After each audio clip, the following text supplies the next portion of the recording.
Marion David Pettie, born in the early 20th century in Alabama, emerged from a background steeped in military and intelligence circles, having served as a master sergeant in the U.S. Air Force at bases like Eglin and Wright-Patterson, where experimental aviation intertwined with rumored black projects involving captured Nazi occult technologies and mind-altering experiments. A high school dropout who styled himself as the stroller, Pettie cultivated an aura of enigmatic detachment, opening his world to those who could teach him about power, money, and sex, drawing in OSS remnants, counterintelligence figures, and shadowy operators passing through the Capitol. His wife, Isabel Pettie, worked directly for the CIA from 1952 to 1961, embedding the family in the agency's orbit, facilitating covert funding streams that would later support child trafficking operations disguised as communal research. One son later connected to Air America, the CIA's covert airline used for smuggling and black ops in Southeast Asia, further solidified these ties, allowing Pettie to leverage intelligence networks for procuring vulnerable children from war-torn regions. Pettie formed the Finders as a research community dedicated to alternative lifestyles, communal living, and psychological exploration. But beneath this facade lay the seeds of a CIA-funded child trafficking ring, where early experiments in mind control drew from post-MK Ultra protocols to condition recruits. Early members lived in DC apartments and Virginia farms, engaging in games of detachment and mind expansion that echoed behavioral experiments from military programs, including hypnotic drills and sensory overload to create dissociative states. Children entered the fold from the beginning, raised collectively under Pettie's philosophy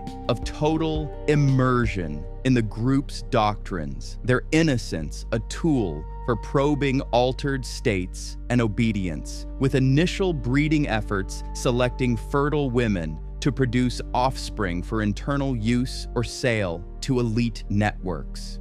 These Finderlings were viewed as vessels for imprinting, subjected to occult practices like nightly vigils, invoking ancient entities through herbal elixirs and symbolic rites, blending Tibetan dream yoga with Aleister Crowley's thelemic principles to open interdimensional portals. By the late 1960s, as counterculture movements swelled and the satanic panic loomed on the horizon, the Finders solidified as an international network with safe houses and contacts abroad, including Jesuit schools in Mexico linked to ritual abuse scandals.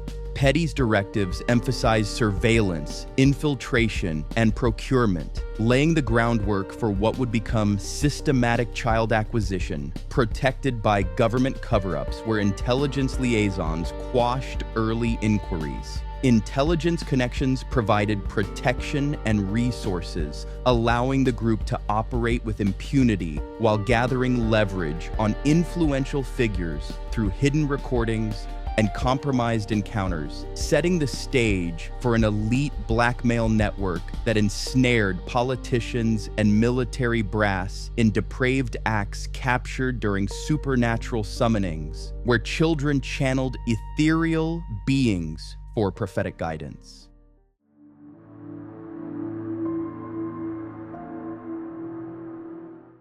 Through the 1970s, the Finders grew into a sophisticated operation using private peer-to-peer computer networks, advanced for the era and likely CIA-supplied, to coordinate child movements worldwide, tracking thousands of minors through infiltrated babysitting services and childcare organizations. Pettie and his lieutenants infiltrated childcare services, babysitting agencies, and local families, compiling dossiers on routines and vulnerabilities to facilitate abductions, with records later revealing files on Pentagon break-ins for accessing classified adoption data, Palestinian children sourced through Middle Eastern contacts, and detailed instructions for embedding members in childcare systems to identify targets for breeding and selling. This CIA-funded child trafficking ring extended to international procurements, including orphans from Vietnam and Morocco,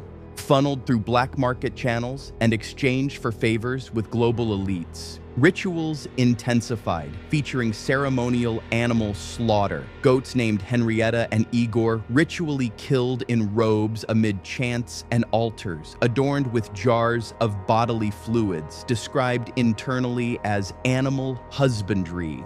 Training but captured in photographs showing bloodletting, robes, and satanic symbolism like pentagrams and 666 markings, suggesting use as a film studio for pornography or snuff material involving children, brutalizing animals in occult settings. Satanic ritual abuse, SRA, became routine, with children anointed as vessels during solstice gatherings, their bodies marked with incisions to bind spirits, echoing patterns in connected scandals like the Presidio Daycare, where Michael Aquino's Temple of Set conducted similar rites. Breeding protocols emerged, with women in the group producing offspring for export, cataloged by traits like psychic aptitude or resilience for elite clients. Their progeny raised in isolation to enhance supernatural attunement. Mind control techniques rooted in MK Ultra style trauma dominated child rearing, sensory deprivation chambers, dissociation inducement through drugs like scopolamine, and bizarre role reversals where adults switch genders to confuse identities, creating programmable alters for espionage or sexual service. Elite blackmail networks formed, with powerful figures drawn into compromising situations documented for leverage, including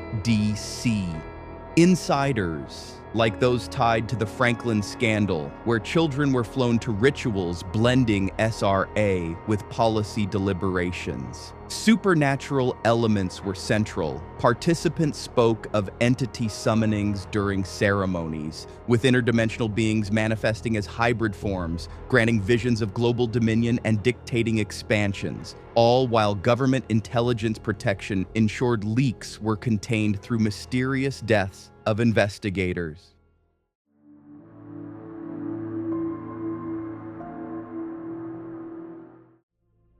On February 4th, 1987, in Tallahassee, Florida, two well-dressed Finders members, Douglas Ammerman and James Michael Hallwell, were arrested after witnesses reported 6 unkempt, bug-bitten children aged 2 to 11 behaving like animals in a park, unable to conceptualize basic hygiene or family structures, having been conditioned through reward-based feeding and ritualistic isolation. The children were filthy, malnourished, showing scars from ceremonial incisions and signs of sexual abuse, with stories of endless games involving journeys to remote sites for SRA sessions where they killed animals and invoked demons. The men claimed guardianship under a DC court order, but the van contained maps to procurement hubs, passports for international trafficking, documents on child exchanges, and a foul mattress stained with blood, suggesting mobile units for transporting victims to elite blackmail operations. This triggered raids on Finders properties in Washington, D.C. and Virginia, where authorities discovered altars etched with Enochian script for summoning interdimensional entities, jars of urine and feces used in occult bindings, computers with encrypted files on asset transfers detailing breeding sales to aristocratic families, and thousands of photographs, children in robes killing goats amid satanic circles, engaged in group rituals with animal effigies, nude and compromising positions with adults adults and bound in chains during mind control sessions that fractured psyches into altars. Some sites appeared preemptively emptied, indicating prior warning from CIA liaisons, while others yielded manuals on infiltrating families for abductions and records of children sold to networks like those in the Dutroux affair, where similar dungeons housed victims for elite abuse. The children described the game, endless journeys for conditioning, including hunts where they tracked bound animals to learn killing as a gateway to power, and sketched portals teeming with horned silhouettes, whispering of the ones who watch from the stars during possessions. Initial reports labeled the finders a satanic cult involved in brainwashing, abuse, and potential trafficking linked to broader rings like Franklin, where youths were procured for DC rituals, but charges evaporated swiftly as higher powers intervened, foreshadowing the government cover-up that would bury the evidence under national security pretexts.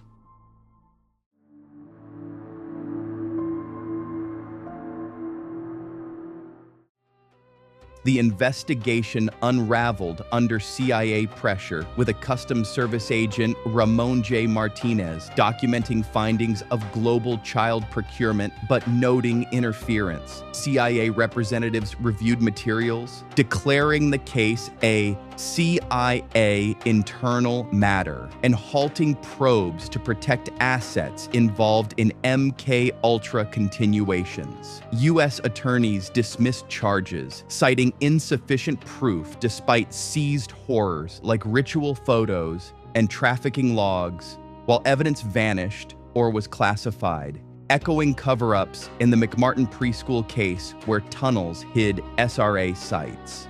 Government intelligence protection extended to quashing media leaks and intimidating witnesses, with mysterious deaths mirroring those in the Franklin scandal, where over 20 investigators and victims perished suspiciously. Declassified memos later confirmed Pettie's intelligence history, his role as a driver for J. Edgar Hoover, ferrying compromised figures, and family CIA links, revealing the agency funded the Finders as a front for child trafficking, sourcing victims for elite blackmail networks that ensnared politicians in filmed depravities. Connections emerged to broader networks, overlaps with the Franklin scandal, Nebraska child trafficking to DC, elites via Larry King, involving ritual murders and adrenochrome harvests. Presidio daycare abuse, military base rituals led by Michael Aquino, blending SRA with mind control,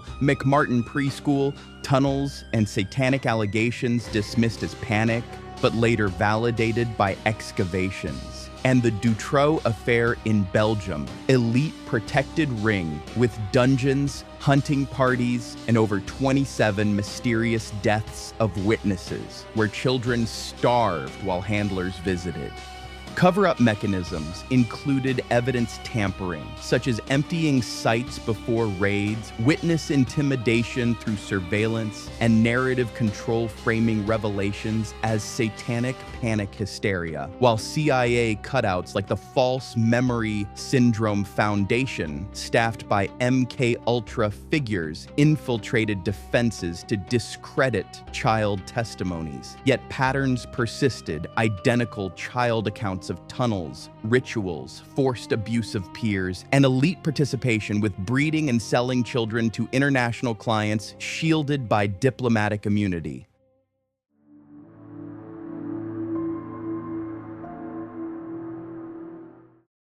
The Finders' core methodology involved trauma-based programming, electroshock wands from Air Force patents, isolation in dungeons akin to Dutroux's, and bizarre role reversals where adults like Michael Aquino and his wife Lilith switched genders to abuse children, inducing dissociation and creating altars for espionage, as seen in Presidio cases where victims ran to handlers for protection from worse evils. Mind control evolved from MK Ultra, with drugs and hypno-programming turning victims into procurers. Generational cycles ensuring loyalty. Children aged out became recruiters, as in Franklin, where Paul Bonacci abducted peers for rituals. Satanic ritual abuse dominated altars with 666 and pentagrams, incense-stoked possessions where children convulsed as entities entered, birthing hybrid visions that dictated operations, paralleling McMartin's Animal Bones and child-drawn demons. Adrenochrome Sabbaths harvested fear essence during equinox rites, fueling elite ecstasies captured for blackmail, with tapes showing admirals and senators submitting to horned avatars in Belgium-style pink ballets. Breeding rings produced hybrids for sale, selectively paired for psychic traits, sold at auctions veiled as galas to networks like North Fox Island's subscription-based fetish hunts. Supernatural incursions peaked. Mirror gates reflected elder gods, entities like the Admiral channeling through kids for state secrets, adapting military tech for astral recon against rivals by the 1990s, as scandals like Dutroux exposed elite packs with snuff films and hunting parties. The Finders persisted underground, its methods refined for digital psyops and quantum rights, where interdimensional pacts demanded more vessels for global reconfiguration.